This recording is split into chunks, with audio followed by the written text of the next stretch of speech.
Judiciary, instead of protecting the constitution, judiciary accepted the abrogation of the constitution. Otherwise, the Supreme Court was supposed to be the protector or the guardian of the constitution, जिसको constitution को बचाना था supreme court ने. लेकिन other unfortunately it validated its abrogation, and this weakened the parliamentary democracy.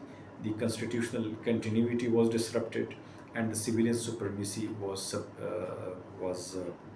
undermined, जिसके बारे में हम पहले क्लास में डिस्कशन इसके ऊपर कर चुके हैं कि how the imposition of martial law weakened the constitutional and political culture in Pakistan.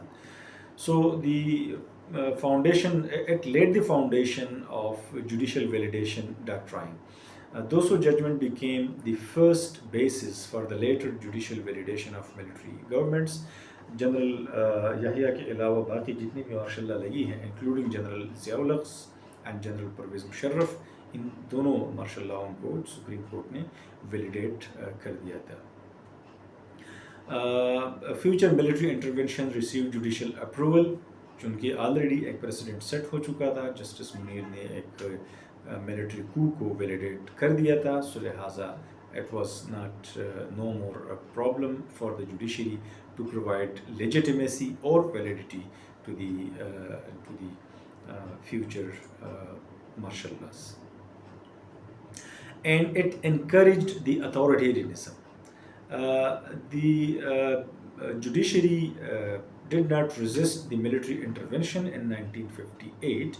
It actually provided legitimacy, so it encouraged authoritarianism in Pakistan, and the Pakistan's constitutional trajectory may have been different had this judiciary resisted this. As I told you earlier कि अगर ये मौका था और इसको अगर exercise करके इस अथॉरिटेरियनिज़म को, इस कू को गैर कानूनी करार दे दिया जाता, तो हमारी तारीख़ जो थी वो डिफरेंट होती. लेकिन अनफॉर्चुनेटली ऐसा नहीं हुआ और हमारी तारीख़ जो थी वो एक और डायरेक्शन में चली गई जिस डायरेक्शन में ये नहीं जाना चाहिए था. So the verdict shows that showed a way to those who acquired a chance to intervene. यानी जो भी ताले आज़मा होंगे तो उनके लिए रास्ता हमवार कर दिया कि फ्यूचर में अगर कोई आना चाहे तो आ सकता है, and the judiciary is very much there to provide them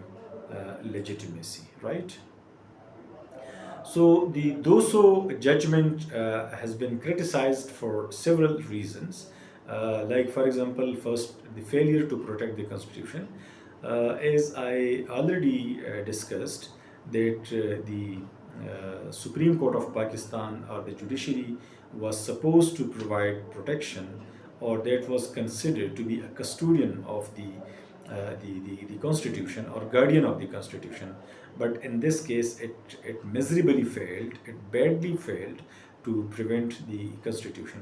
यानी जिस constitution के तहत खुद जिनको वैलिडिटी मिली हुई थी, या जुडिशरी अपनी एग्जिस्टेंस के लिए जो थी वो मोहताज थी एक आइन की, क्योंकि ये कॉन्स्टिट्यूशन ही होता है which provides for the judiciary.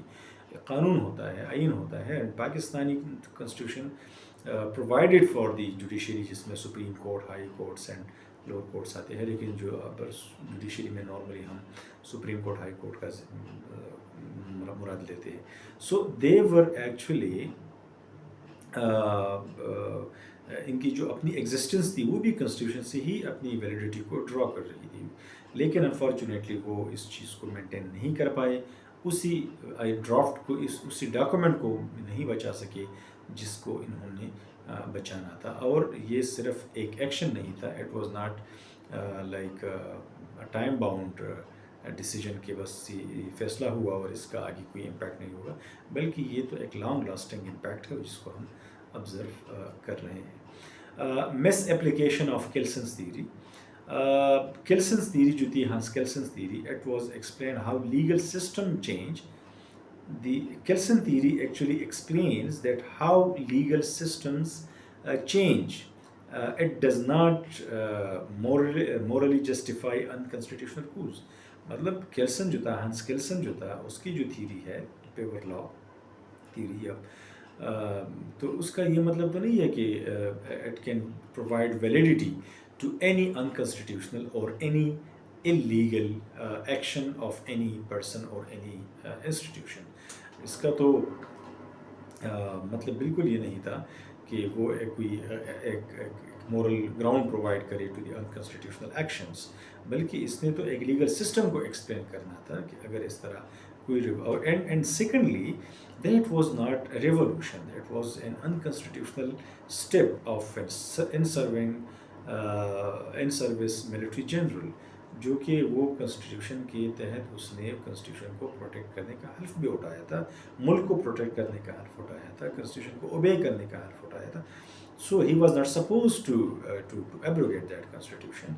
सो जो कॉन्स्टिट्यूशन वो एक सुप्रीम डॉक्यूमेंट था, सो इसको रिवोल्यूशन करार देना भी बिल्कुल गलत था। It was not a revolution, it was an unconstitutional, illegal, immoral and unethical action of general Ayub Khan जो उसने ले लिया था। And unfortunately that was